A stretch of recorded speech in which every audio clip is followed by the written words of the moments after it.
Seems to be. Hello. Hello. Hello. Can you hear me? We're a little quiet. We're gonna fix this. Can we get a professional in here? Maybe. Let's see. Let's see all the gain. All the gains. Okay. Uh I have to fix Mr. Astor as well. Uh, there we go. Does that work? No. Was Testing, testing, testing. Oh, we have Mr. Astor. Wonderful. Okay, this is not what we want to show. I want to show this. There we go. Okay, what do we want to do? You could tell that we're professionals here and we know what we're doing. Um, I, in a different life, I do this for a living. I don't do this for a living. Wait, XO, I perfect drafts. I thought we were gonna do PT live tonight. Oh, right. So, uh, jokes on everyone who's attending this. We're actually going to be looking at. I don't know what we're going to be looking at. Baseball Reference or Fangraphs, one of those two. And we're going to be looking at box scores and how to optimize your PT Live lineups. Um, but first, we're going to talk about Perfect Drafts 101. Sounds good. Okay. I like that plan better. All right. So you worked hard on these slides. So, and we have a lot to cover in an hour. So, Okay, let's get into it then. So, just very quick overview. Um, I feel like perfect drafts are a little bit misunderstood. The uh, a lot of people kind of get very frustrated with them, and I think a lot of the frustration then feeds into why people don't do well. So we did last year 3 streams on perfect drafts. This is going to be partially a rehash of some of the ideas, but also kind of repackaged to go over like the very basics of what you need to do and what not to do to have some success in perfect drafts. So um, just as a basic idea, one of the reasons why I think perfect drafts are so frustrating is you're dealing with a lot more variance than you get in regular tournaments. The tournament engine is, creates a lot of variance. You can have very good players on your team, and sometimes they don't perform, and sometimes you face a team that doesn't have very good players, and those players outperform what you would expect, and that creates a lot of variance. Um, and uh, and so when you get to a perfect draft, you have all of that variance once the actual simulations start, but also you have the variance of which cards you get offered in the perfect draft to to basically pick from, and that you know sometimes you can know the player pool really well, you can make all the right decisions, but you just aren't getting good options, and that can make it very hard to build a good perfect draft. So it means that it's harder to do well in perfect drafts. No, even the best players in perfect drafts, looking at the stats, don't do as well in perfect drafts as they do in tournaments, and that's just because there's just more variance involved. Which you you have to kind of build your strategy around the variance, but also mentally you just kind of have to accept, this is going to be frustrating. I'm not going to win all that often, but you play a lot of them and you're going to get some good results.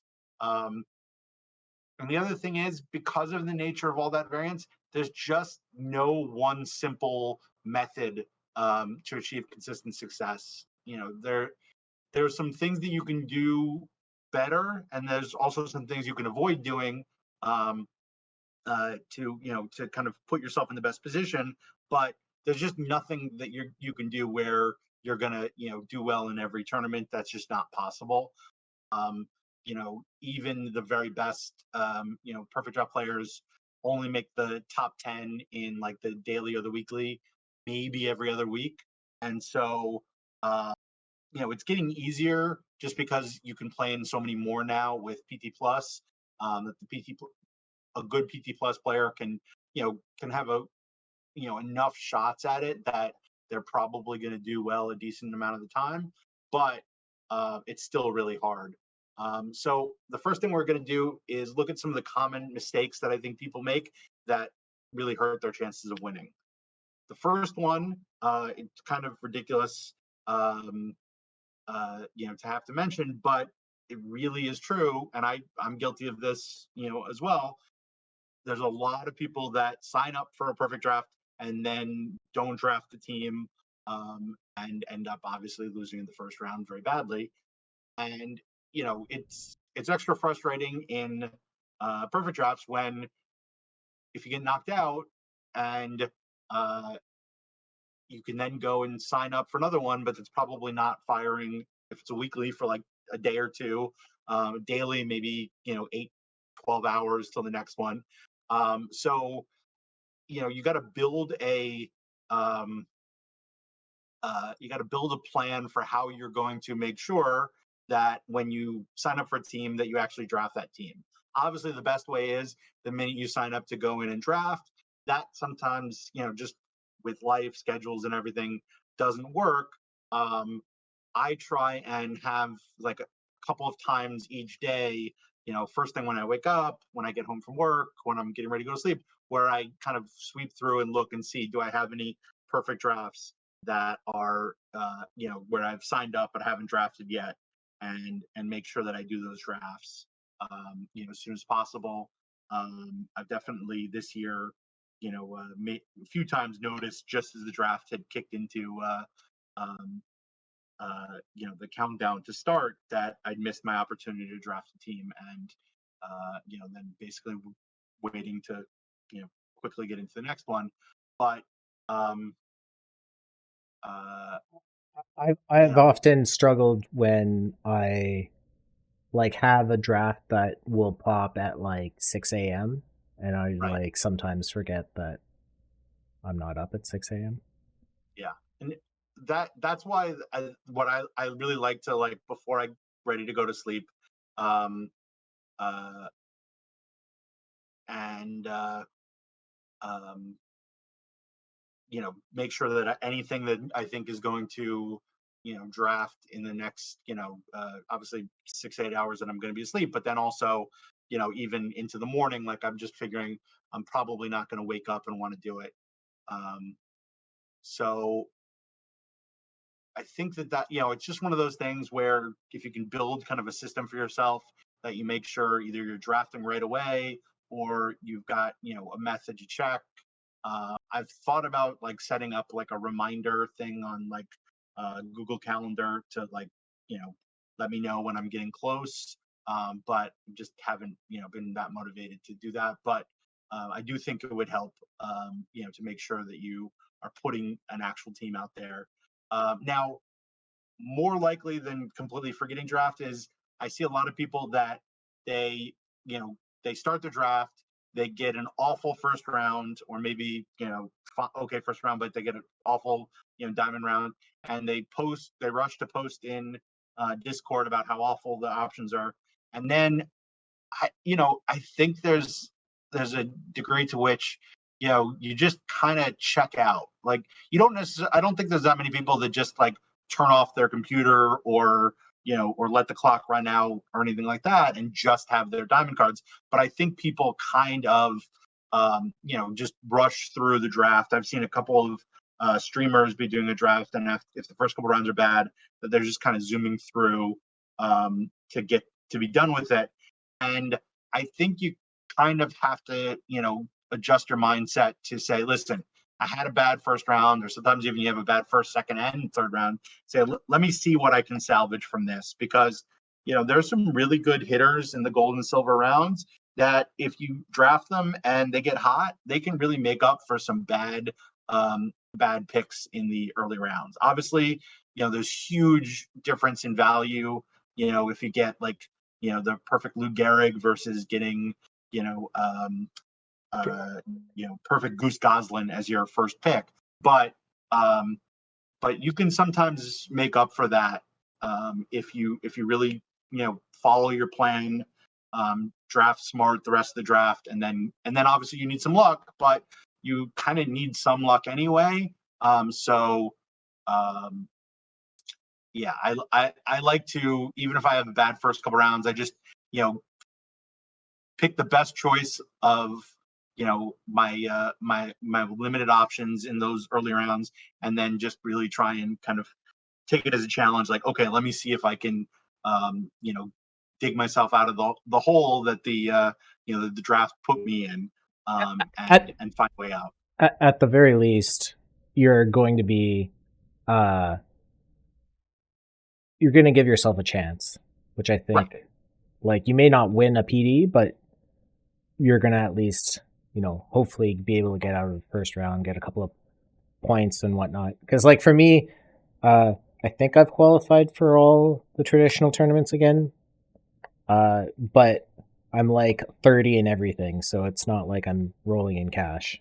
But like, I feel like for PTC or for perfect drafts, uh, you can always get Matheson Iron, yeah. But for perfect drafts, it's all I'm doing is just like trying to get to the second, third, fourth rounds, get those PTMS points. Yeah. And it's just it's one of those things where there's not necessarily like a particular strategy to make sure you get out of the first round. You never know what your matchup is. You never know how players are going to perform. But it's just you make you avoid mistakes, and then you make good choices, and you just increase your odds. You put yourself in the best possible opportunity to get lucky. And part of it is certainly in and we'll get to this as we go through the plan, that you can kind of go with a little bit of a higher, targeting higher variance players, because you need some of those high variance players to to kind of roll high, as they say, to carry you.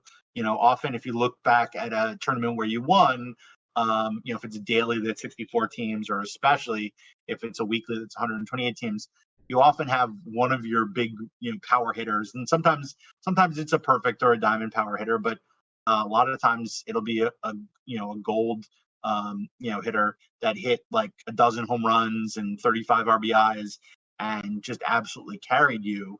And so if you have a couple of those guys on your team, you're more likely to have at least one of them get hot and really carry you through deep into the tournament. Um, so stick with it if you don't have a good first round. And then the third thing is, I think a lot of people kind of go into perfect drafts and don't really have a plan, and they just kind of look at all the options, decide whether who they think is the best player or who they like, and they're comparing everything a bit against what the options are in that round. The 6 players that you get offered in the early rounds, or the 12 players you get offered in the late rounds, and they're not thinking about kind of having a plan of what type of player, what positions I want to target, in certain rounds. So we're going to go through kind of my plan that I laid out last year that I still pretty much use, to kind of demonstrate, what can be kind of somewhat loose, but just kind of a general plan of where I'm looking to fill certain positions. And then, I think there's another category of people that have a plan and then just get so locked into that plan that they don't make adjustments when the draft doesn't cooperate with your plan. Because a lot of times, and when I first started kind of developing a plan and following it, I'd run into a round where it's like, well, none of these guys fit what I want from this round. And, that would kind of go back to number 2. It would lead to frustration and then throw me off. But you kind of have to recognize when, like, the plan's not going to work, and you have to either make a new plan on the fly, or just abandon the plan, altogether. And at that point, you may just have to wing it, because, there's just nothing's fitting. But it's kind of starting with the plan and trying to follow it as long as you can, and then if it's not working, just abandon it, and hopefully come up with something else. What's an example of a Charge plan? complete. Oh, charge complete. What's an example of a plan? So I think we're 2 slides away from that. Oh, okay. All right. Does it make sense Sorry. to? Yeah, no problem. Yeah. Yeah, I have that laid out. Uh, Okay. I think there's Let's one more slide. finish number 5 or Okay. So then the last common mistake is I often, when I'm looking at rosters, for perfect drafts, is that I think people generally kind of know, who the best players are available in each round, but they don't always kind of put the roster together in a coherent fashion that, that kind of gives you a well-rounded, deep team. And sometimes you'll see, I'll look at a draft and be like, oh, this person, already took a good first baseman in the diamond round, then took a good first baseman as their DH in the gold round, and then they got offered, Silver Lou Gehrig, and they took him even though there really wasn't a good place to play him, just because how do you pass up, the Silver Lou Gehrig? And you just see kind of oddly put together teams because they just went with the best player in each round and not really thinking, especially towards the end, about how does this guy match with what I already have. So we'll get into that a little bit more in the plan, but I just wanted to highlight that as something that I think people often get into bad habits of just having the mindset of I want to take the best players available, and you know having 3 really good first basemen doesn't really do you much good. Um, and you're just wasting draft capital on spots where guys just aren't going to get the playing time to help it your team. it's almost better to have a average like gold bat than like a third DH type of thing. Right. Yeah. I mean, that's just, you know, obviously you can sometimes, kind of work around it with set up platoons, things like that. But, generally speaking, fit becomes more important in a lot of ways than the ratings. Um, just on their own. So you kind of always have to be thinking about what do I already have, what do I need, and when we go through the we're going to go through a draft, we'll try and highlight that.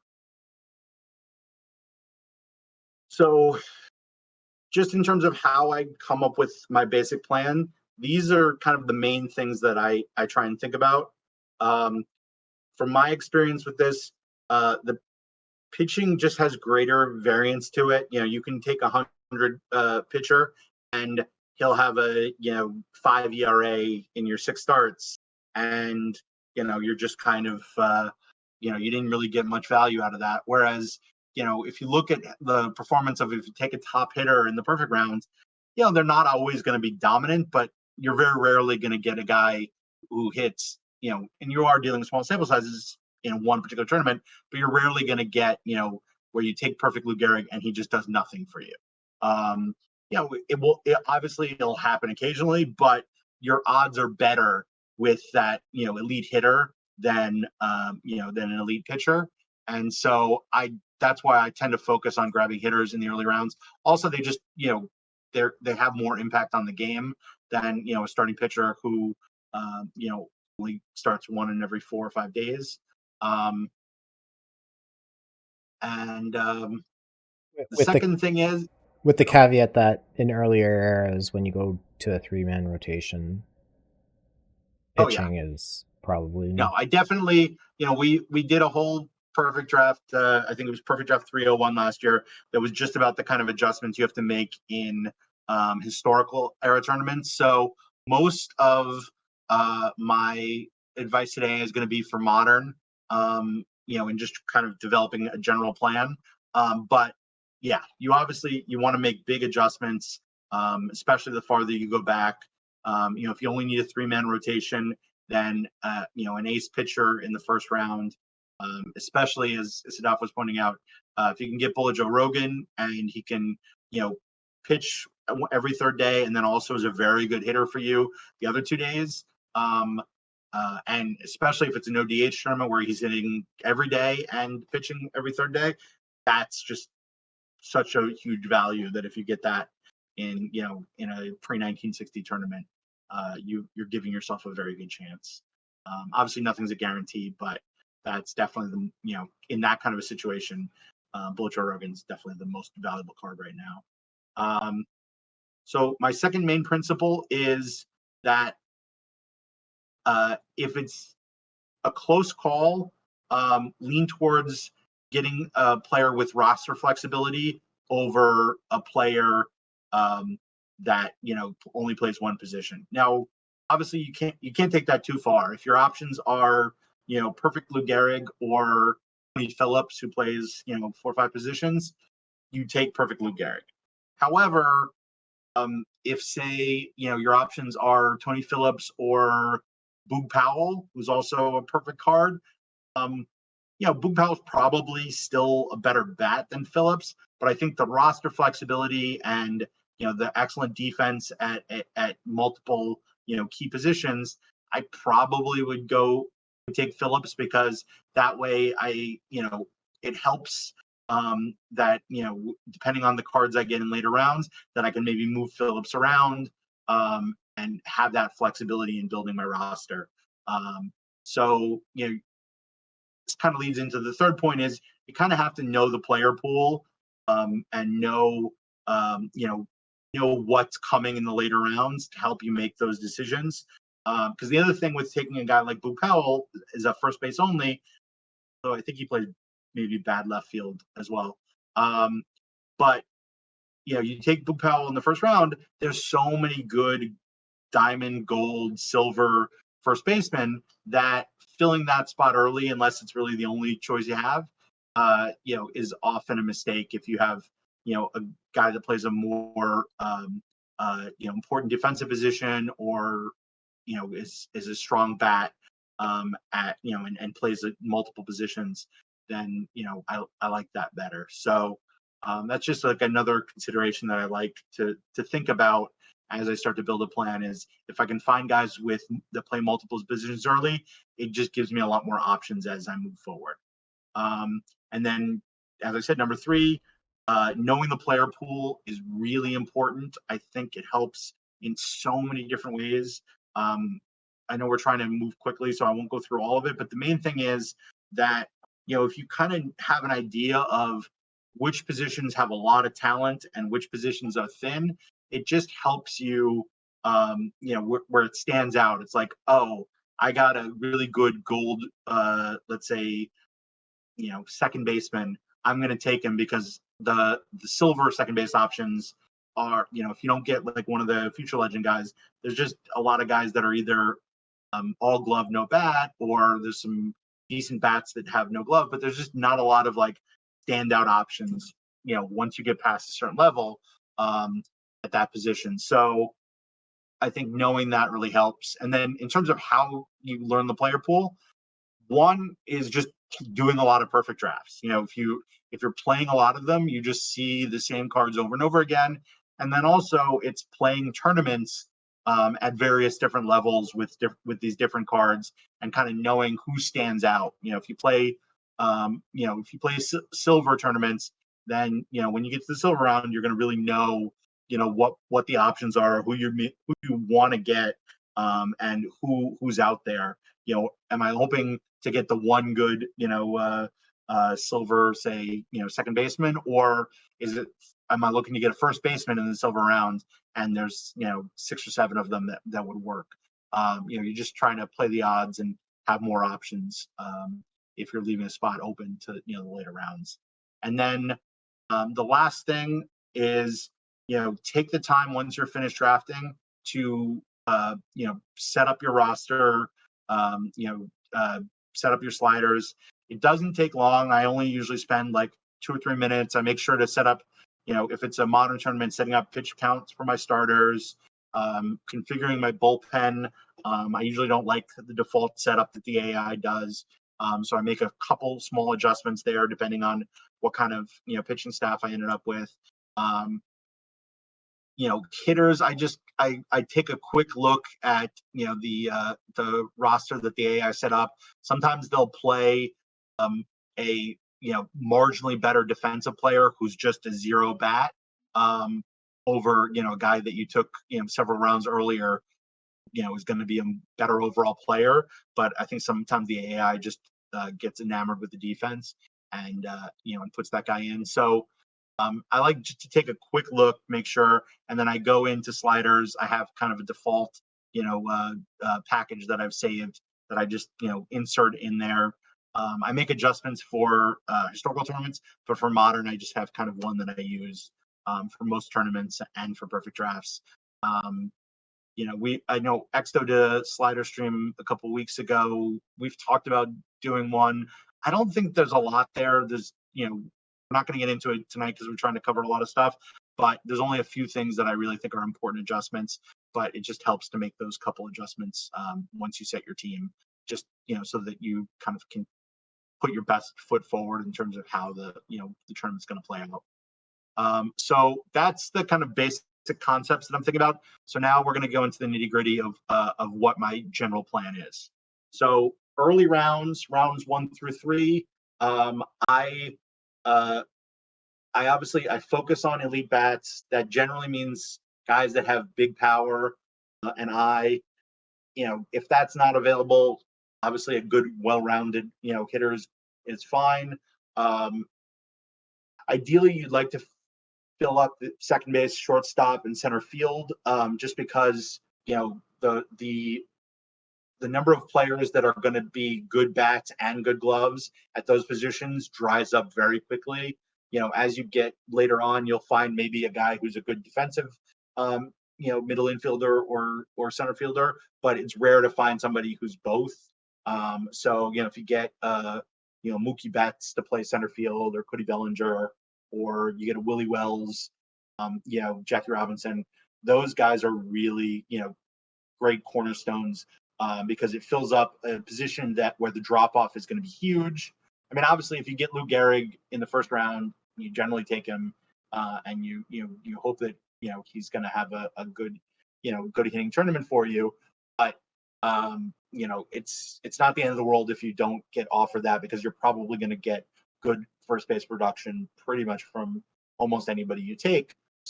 Whereas you can end up with a a good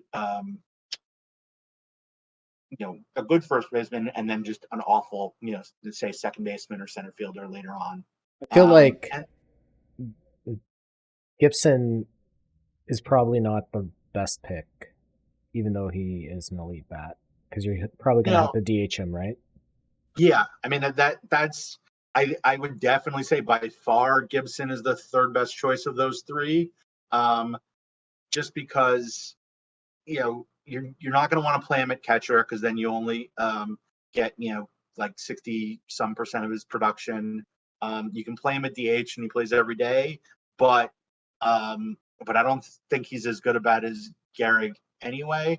And filling up your DH spot too early really starts to mess up your options as you go forward, and it can be really hard to build a roster if you fill that DH spot too early. So I'm pretty much, unless I'm really like I have no other options, I'm not going to take somebody that feels like a DH only in the first couple rounds. Maybe in like a double draft where you pick two Yeah, perfects. Might go I'd probably Gibson. be more likely in a double draft. But yeah, so I think I agree with Isadafo that Bullet Joe Rogan, because of the strong two-way. Gehrig and Mantle stand out. Mantle you can play at center field if you don't get a good, center fielder later. Mantle also is another flexibility guy that you take him in the first round. You have him probably penciled in at center field, but it's easy if you get a good center fielder to then move him to left or right, where he has even better defense. Um, Best shortstop probably Willie Wells, is a good solid bat, and a very good defense. Center field Bellinger or Betts. Of the obviously Griffey would be better, but he's not available in perfect drafts. And yeah, so that's the early rounds. I generally try and avoid taking a pitcher, but a lot of times uh, Um, I think that taking a picture is fine, especially in the diamond rounds. But I really want it to be like a standout pitcher. If you get Don Newcomb, then you really have to be getting an elite hitter to take over somebody like Newcomb that's at the top of the diamond pitcher ratings. But uh, you know, if it's a very good pitcher and a bunch of mediocre bats, I'll probably just take the pitcher and work from there, figuring that now I'll just shift my focus and really try and load up on some bats in the gold rounds to make up for it. Um, yeah, it's an awful. I don't think I've had been offered Donaldson in a perfect draft yet. He's a guy that um, I don't know. I don't think I would take him over like Mantle or Jackie or Gibson. I mean, or Gehrig, or you know Wells, but he'd be close. I mean, he's probably one of the top you know 7 to 10 options, just because he's still especially that great center field defense. Even though the bat is not anywhere near like what Bullet Joe Rogan's is, and the pitching's not as good either. But I still think he's in the picture. But I don't think I've had that option. I've gotten Bullet Joe Rogan once or twice.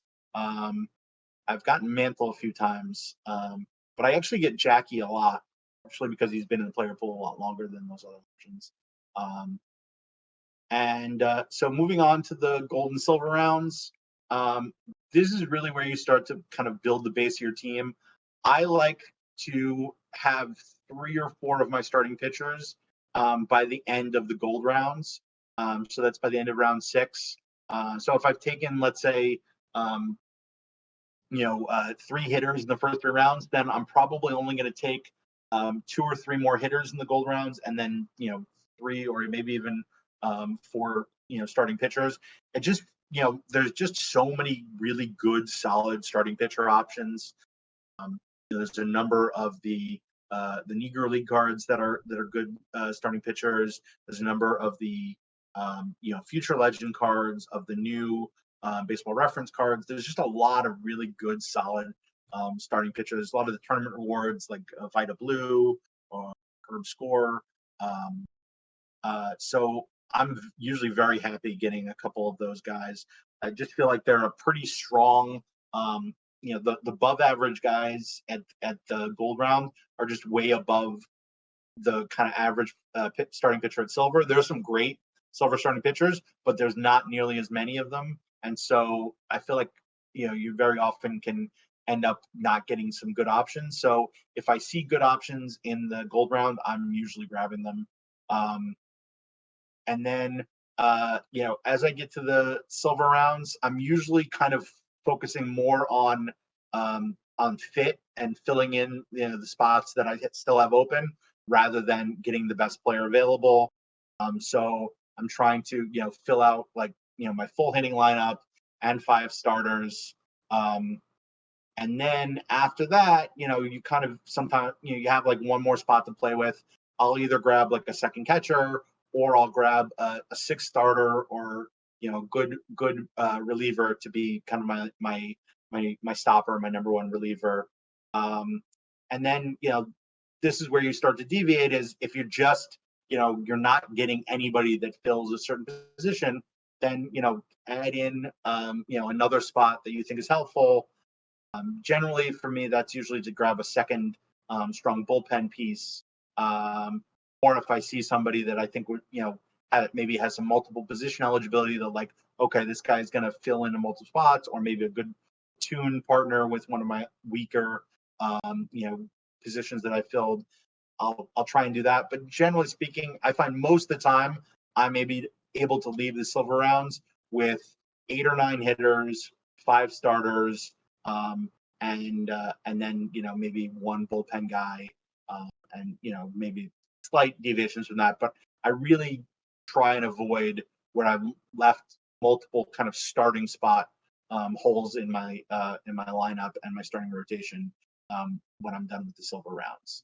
Um, Probably my biggest flaw when I draft is I tend to be maybe overemphasize on pitching because I'll either underemphasize where by the time I go into the bronze rounds, I'm missing like one key, like one starter or like a starting fielder or a starting pitcher. And a lot of those times I'm just kind of like I would have taken like a gold reliever because like that's the only good card that was available or a silver reliever. And maybe it's I discount the uh viability of like other silver and gold cards. So I don't really believe myself when I'm like, oh, I'd rather take like a really good gold or silver reliever instead of this mediocre gold or silver player when I should just take the gold and silver player, even if Yeah, they're going to I be. that's one of those things where I don't think I really ever take a reliever in the gold rounds unless it's a double. If it's a double perfect draft, then I will. But if it's a regular standard format perfect draft, I almost never will take one. I'll take a live gold starting pitcher over even a very good, Well, Gonsolin is good. yeah. I mean, I love there's a number Gonsolin. of Yeah, Christian Javier is yeah, fine. There's a number. I mean, when you get to the silver rounds, if you get Tristan McKenzie, yeah, he's actually really good. yep. Um, and so sometimes when you just visually look at it and you see so many live cards, you're like, oh, I got a terrible round. If it's like a bunch of live cards and relievers, but that's where if you dig um, and you look a little more closely, you can sometimes find a guy that again you're probably it's probably going to end up being your fourth or fifth starter, and can kind of help you out. But that's just one. If you can, whatever you can do to like stick to the plan, I think then makes it easier. Um, uh, to kind of continue throughout the rest of the draft in a way that what's gonna, kind of how things are gonna shape up. But also, I just think you end up kind of spiraling out if you're filling spots that you don't need to fill early. You just find yourself where you're in the bronze rounds and you need both catchers and one more starting pitcher, and your center fielder. And it's like, well, now you're probably gonna like end up with awful options at a couple of those spots, and really hurt your team.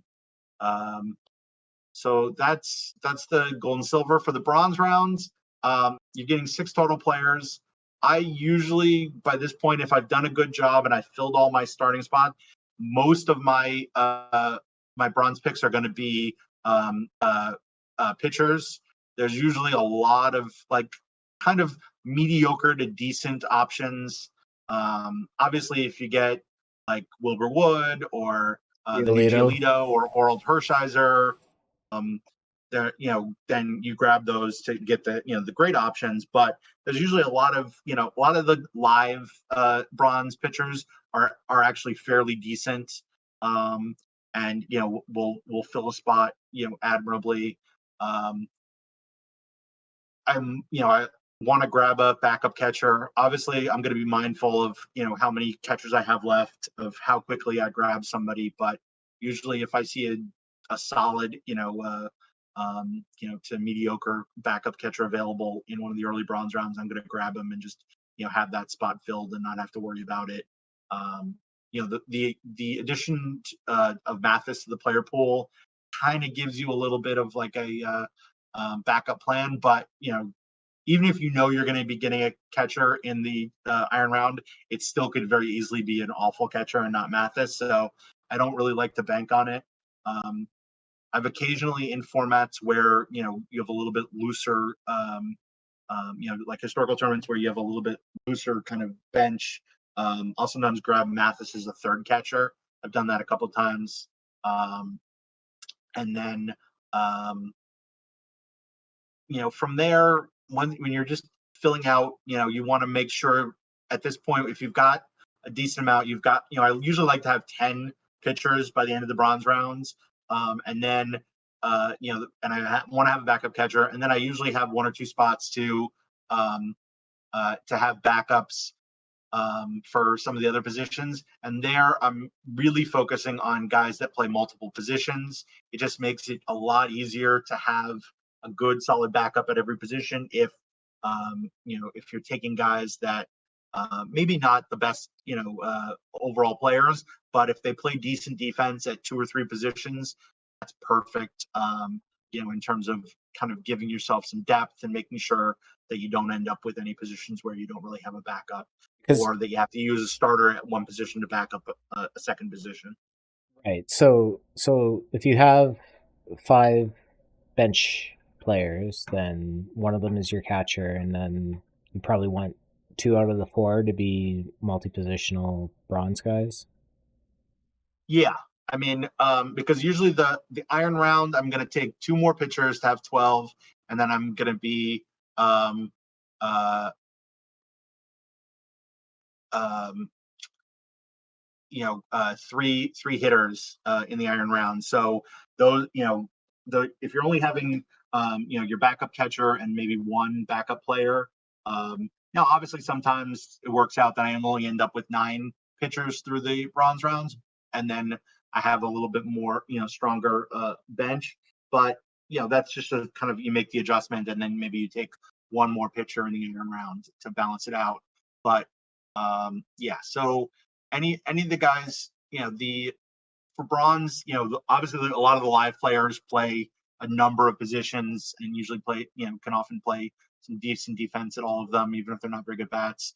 There's a lot of the Negro League cards that play a whole bunch of positions. A lot of them have no power, so they're not always they're great hitters. If it's a modern format, um, uh, but at least if they can play good defense at two or three positions, that becomes very valuable. So that's pretty much the plan. Um, Obviously, as I said, you want to keep it somewhat loose. Don't go nuts trying to get a 10th pitcher um, in the last bronze round, even if there's just no good options. Or sometimes you'll literally have a round where there just are no pitchers. Let's say you started round 12 with 8 pitchers and you really want to take two, and they only actually offer you one pitcher. Take the one. Don't sweat it. You may take three iron pitchers, or you might only take two and just be short a pitcher, and it may hurt you, it may not, but you can only work with what the draft gives you, and then set up your roster and sign up for the next one, and hopefully you get better luck. But also, if you make as many smart choices as you can as you go through it, I think it definitely will help you, put you in a good spot. Um, so, you want to? Do we have time to look at any of the data, or should we just go right to drafting? What do you think? Uh, we could probably go through data for about 5 minutes and then do drafting. Okay. 'Cause- yeah, so I've been playing some PDs that are era based. So here's some data. Um, if you've seen or attended some of the previous, Twitch streams, we've talked about this shouldn't be really new. As you go back in time, strikeouts go down, walks go up, and home runs usually go down. PDs, because Gym Unknowns, some of this data is a little, I would say, messy, but in general, I feel like it's kind of interesting. You see some ebbs and flows, like with the K rate. Um, 1972 is like a special year, right? Isn't that like the year of the pitcher, or is that another year? No, that's 1969. Oh, okay. Um, 1972. I don't know if there's anything especially special, uh,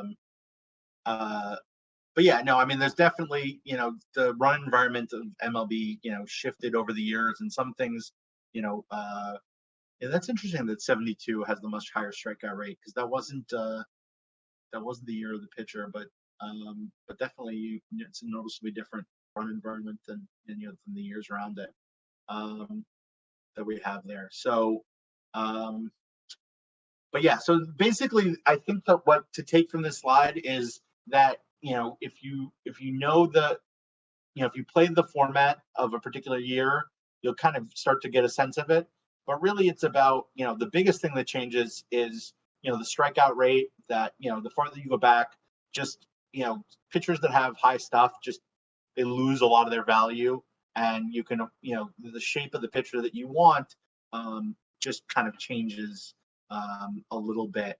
Um, and then and then obviously, walks to a certain degree kind of they go up and down, but within a range that I don't think you really are going to prioritize or deprioritize um, walks depending on the that much depending on the format, but certainly power. You know, if you're playing in the the more modern eras, power plays up a lot. They're also the 50s era tournaments seem to have um, similar power to modern era, um, and so that's a historical format where you can lean into power and I a little bit more than you would both if you go back farther in time or if you go forward into like the 70s, 80s. So it's just something to keep in mind to make adjustments, just in terms of like the type of cards you're looking for. Um, to a certain degree, this is hard to do in a perfect draft setting as compared to like an era based tournament because you just might not get the guys that the shape that fits the era in the limited options you have. So you obviously just are kind of looking to just kind of lean a little bit towards what fits the era, and ultimately more is just take the best guy that fits your plan, fits the positions you need, rather than trying to really focus on getting a bat that you think is the best shape for the era. I just think you can go a little bit too overboard and focusing on that and kind of pull you off of the plan. Okay. With that, let's do a draft that's going to finish in 17 minutes. So if I do this. Time that well. So this is the Thursday Orderly. So weekly PDs is one that I'm working hard to try to qualify for. It's 1969. I don't think we had a 1969, but uh, apparently 1969 is when they lowered the mound. Yes. So So what? that 1969 is the year that's considered the year of the pitcher, where strikeouts were way up, ERAs were minuscule. So with 1969, with high strikeouts, AVK is probably more important. Home runs is less important. BABIP is important. Yeah, I mean it's not BABIP is important to the extent of like like dead ball, but yeah, probably I would shade more towards that. Um, I still think um, Is this, is this the I still round I think take Josh Gibson?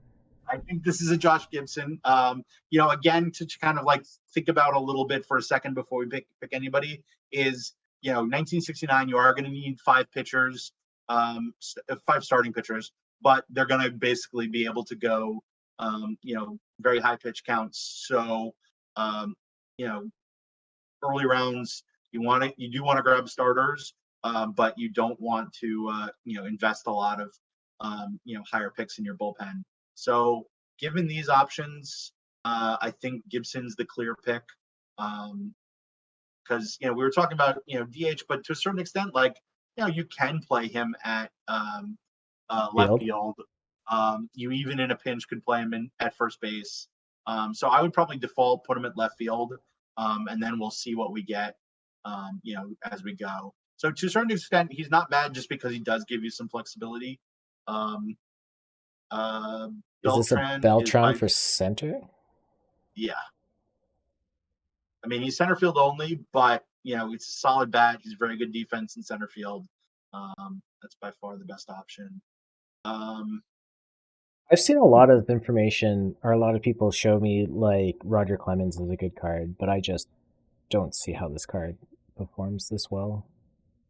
Yeah, I don't quite get it either. I've seen it in the data that he outperforms.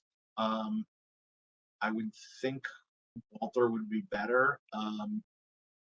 Beer is an interesting bat. He's first base only, right? So I'd have to play Gibson in left and Beer at first. Right. And But it's then I doable. think, yeah, it's doable. It's a good enough bat. Babe Herman, I don't know that card that well. Take a quick look at it. So, strikeouts are going to be down a decent amount. So There's a DH. there's a DH. So that would be a good, like you could put him in right field nominally, and then if you get a better right fielder, um, I don't know. That's a bad right field. I'd be Yeah, I worried. mean that's really bad defense. So, If I'm gonna do uh, DH, I'd probably do Beer. right. And the other thing, nice thing is with Beer is you could use him as your first baseman because first base defense is a lot less important. So, um, I think I take Beer, figuring that I'm hopefully going to move him off of first base, but if not, um, Johnny Antonelli. yeah, Pretty good for that's this. I like him for this format. This is where I would get. I would take the trap and take Tyler No, Clippard. no, no, I know. no, no. I would. Berkman's a consideration. Berkman in right field or Berkman DH. I'd like maybe DH VR and then back up. I mean, the problem is if you're taking him as a gold hitter, you kind of have to play him both ways. Um, It's good. so 91 infield range. yeah, that's a playable option. I mean, I think if you're taking Berkman, you're probably playing him at first, um, and then moving Beer um, to DH, which I don't love locking up this early. Um, I think Grote is probably good. Miles. what is Mikolas's? Yeah, I'd want the PBAP up higher, and he's very splitty, so I don't like him. I think I'm gonna go Antonelli and Grote. Okay. Um, Doty and Mitchell. well, we already have center field. Oh, Oh, we already I have forgot. left Does field Doty as play well. right? No, no, No, no. This is just he me plays not left. We could move Gibson to right field. another position. Reggie Cleveland's a good starter um, option.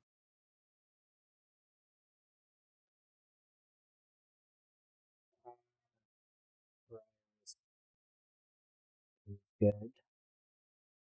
I don't want Yeah, to pick Gary's not. Mitchell, but I feel like that's a trap. Yeah, I think that's dangerous with where we are with some of the other defensive liabilities. Start stacking up. Giles, that's Giles, right? No, this is Joe Gordon. Gordon. Gordon. Yeah, Gordon's an interesting pick. I think I would go Cleveland and Gordon. Yeah, that's fun. Um, Oh, I think Gordon is better than Marcus Giles. yeah, I do. I do too. So I'd go Gordon in Cleveland.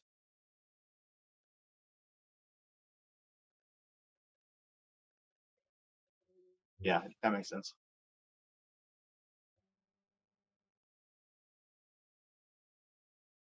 Um, see. Cunningham for outfield or for DH. Um, Pitcher, but there doesn't seem to be yeah, I don't think Cunningham's shape is like perfect for 1969. Um, I the think lack of that power. yeah, the lack of power. I don't think it's that extreme. If he played some defense, I'd be fine. But I mean, this is a pretty lackluster round all around.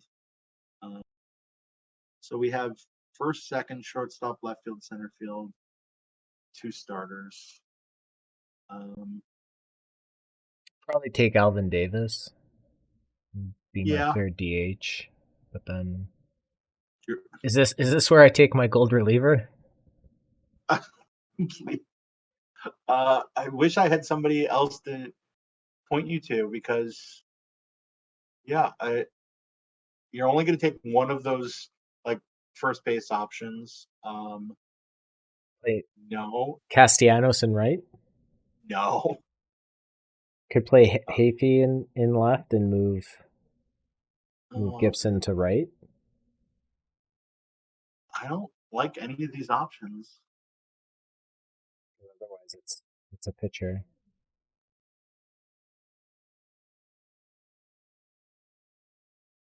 You want to start Gallegos? Got 17 stamina. Yeah, that's the dish special. Are any of these like pitchers fake pitchers? No. Uh, Cunningham. All right. Cunningham. I guess they well, but then so then you have to play. That means you have to play Cunningham in the field. If you're okay, I guess you already did that. So okay, We're gonna play Gibson in right field. okay, and then beer DH.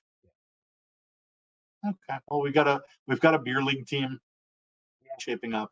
So right now we're done with the gold rounds. We're a little thin on starting pitching, um, but we only need third base catcher for hitting positions. So Probably Bond. got a couple. Oh, that Bonderman. You know, Dean, Paula Dean. Paula Dean. It yeah, is. Paul Dean's a definite. And then It's probably gonna Vinegar be Bend. that That's not terrible. I mean, he's splitty in the poor control, but I think he's good enough bat that you can get away with that. SP4. Yeah. Uh, And hopefully maybe you get somebody better. And, Drew Romo. oh, there There we you go. go. Got a good catcher. Elijah Green. Uh, But you just don't have anywhere you could move anybody else to where he'd be playing. no, he would definitely. But like, is it Ron Santo time?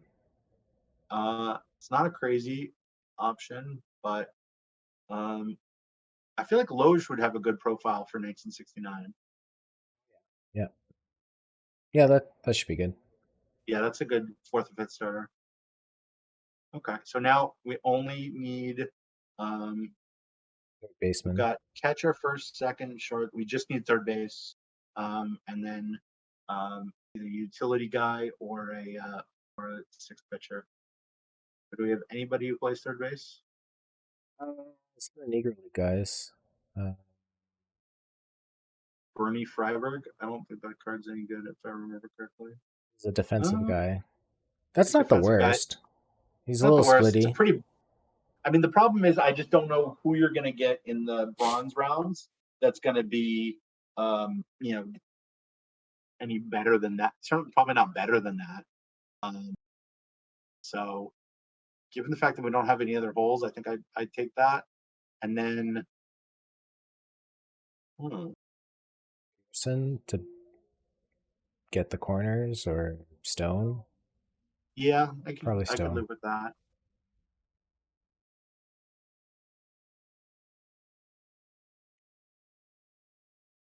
The alternative is to take Fletcher as D sub.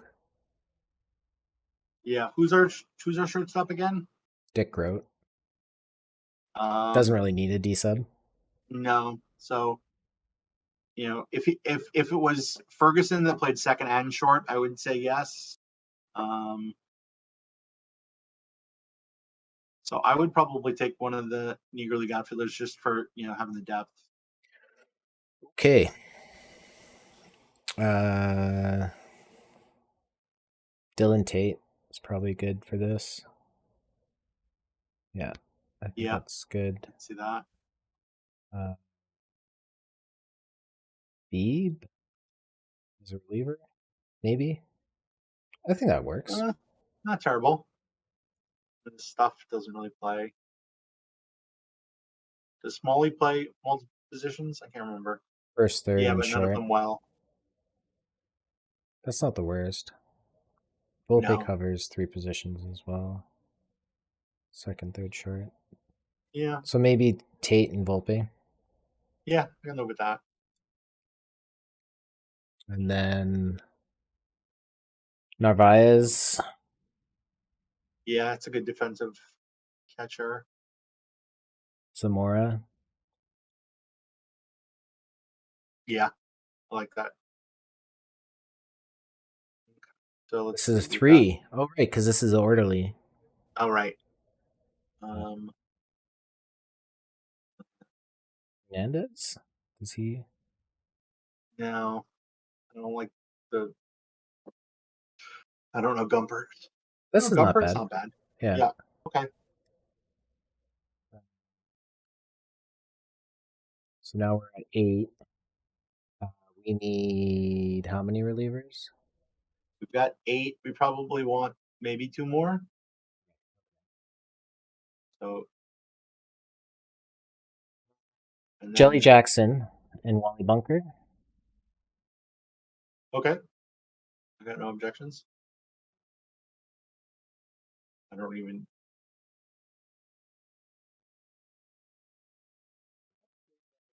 I need 1 more.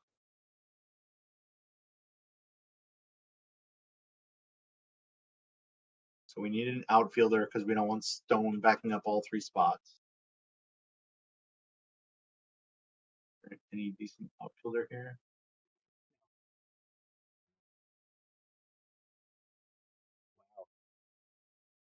There are no outfielders. Okay, so we'll have to get that in the last round. So maybe another infielder doesn't necessarily have to play multiple positions. Well, I guess Jelly Jackson plays the outfield. Oh, okay. So yeah, so worst case scenario.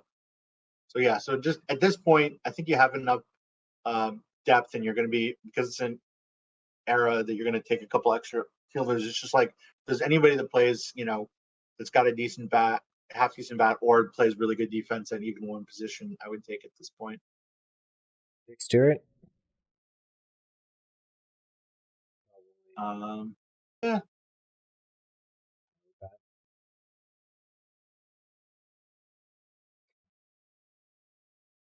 So Catfish Hunter.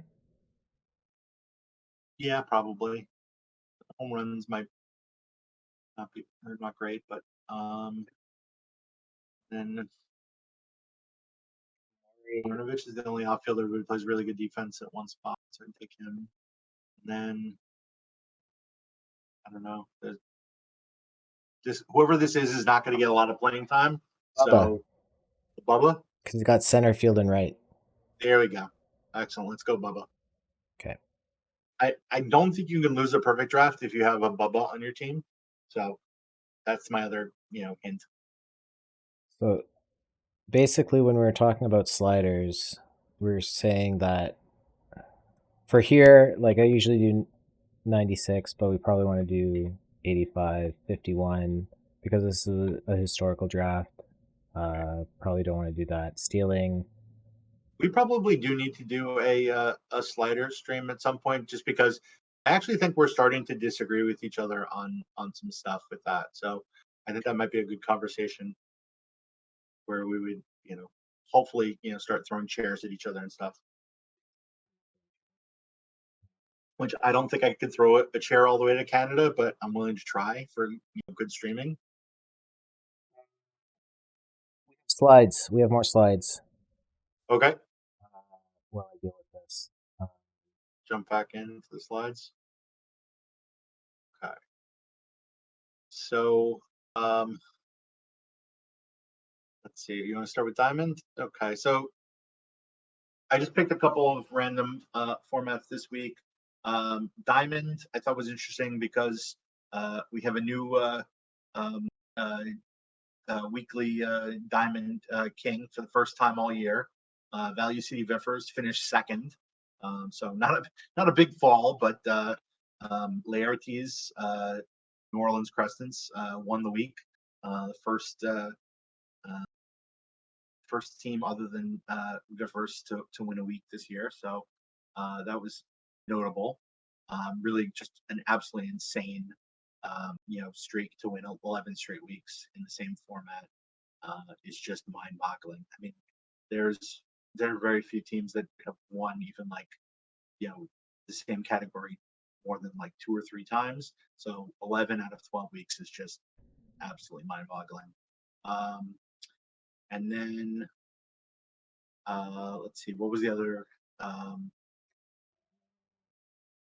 Weeklies. category? Weekly. Oh, weeklies. Let's see, anything notable there? Um, no, I mean, kind of a lot of the usual suspects. In this one, Daily Iron. Daily Iron. Okay, very different. Um, so yeah, I'm impressed for Iron. To have a couple of the teams. Jim Bowden seems to have Jim Bowden and Jim Bowden one that kind of alternate um, in different formats, bounce around. So I think uh, the one of the other of those teams has been in the top 10 pretty much every week. But uh, uh, okay, you're playing some more formats because I've noticed that for a while there was one of your two teams. It seemed like it was alternating, uh, but yeah, I one, obviously there's a big barrier to competing in the top 10 in iron, and just you pretty much have to just play iron and be signing up for those tournaments so far in advance. And I think in the lower formats to if you don't have PT plus, I think it's a lot harder to play in enough tournaments in a format to compete for the top 10. So it's pretty impressive for the teams that are kind of committed to iron to be doing consistently well in that. Very very impressive stuff. And then, so that's 3 of the 10 categories. And then overall was the last slide I think I had set up. Um, Take a look at how people have done across all 10 categories. Um, and here I have to give a big shout out to Isadafo. If you look on second to last column to the right, from the right, is how many categories you finished in the top 10 in. And uh, Isadafo has finished in the top 10 in 8 of the 10 categories. I think it was either 3 or uh, 4 of them that this week was the first time. I guess it's 3 because I think it was Iron, Weekly, PD, and then I don't remember. Yeah, Isadafo, you definitely have to try and do silver and bronze. I had like kind of it vaguely as like a long-term plan that as we got a little deeper into the year, I was going to try and com- you know pick a week and compete in some of these other ones to finish in the top 10 and everything. But you jumped way ahead of me with 8. Um, you cashed in 6 formats. Well, the craziest was it Iron that you only played 3 tournaments, um, and finished in the top 10. That absolutely blew my mind. I think it had 60 points out of only playing 3 events, which is kind of like my dream of like, hey, I'm going to dabble in Iron or Bronze and have a crazy week and qualify, but that never really actually happens. Um, and then also, Value City Viffers was the first team to get to over a million perfect points won from weekly bonuses. Um, so that was that's very very impressive, and it really helps in terms of adding to the rewards for winning the individual tournaments is to get that kind of bonus. Almost like 90, 100,000 points a week can really help a lot. So I think that's it for the slides. Again, if anybody, I've had this for all the categories. If anybody wants to kind of know where they are or wants to see something specific, um, shoot me a DM, and I'm happy to provide the stuff. I didn't really want to do like the whole stream on this, so I don't do every category every week. So we'll try to What bounce is going on, around, folks? CJ Larman, spotlight aka different That categories. Sports If I was thinking about it, I probably would have highlighted the perfect draft categories this week to fit the theme, but I kind of did the slides for the top tens yesterday, and then did the slides for the perfect draft today. So I didn't really connect that in my head until just now. But just wanted to kind of give shout out to some of the people that are um, uh, kind of doing well in tournaments. Yeah, unfortunately, McNews, the level of data that they're providing this year, because they're not sending out that spreadsheet every week with the specifics. I kind of am limited to focusing on top tens, points won. For certain formats, I might dig a little bit deeper in terms of looking at like total points for the whole year. I think I'm going to do that for weekly, and then maybe like calculating points per tournament. But it's just so time intensive because I haven't figured out a good way to take the data from the in-game display and put it into a spreadsheet without doing it by hand, which takes me a while. And so I'm really not going to commit that crazy amount of time to it. But definitely, as much information as I can put together. I like to display. These categories only take me about 10, 15 minutes a week to update now that I have everything set up. So just The main wanted to, channel's live. I'm sorry. The main channel's live now, so Okay, we can raid into them. sounds good. Okay. So thanks for putting this all together. Good luck with final PTCS 3 qualifying this week. Yeah. Yeah. Good luck to everybody, and we will chat soon. Have a good night, everybody. Until next time. Bye-bye. Bye.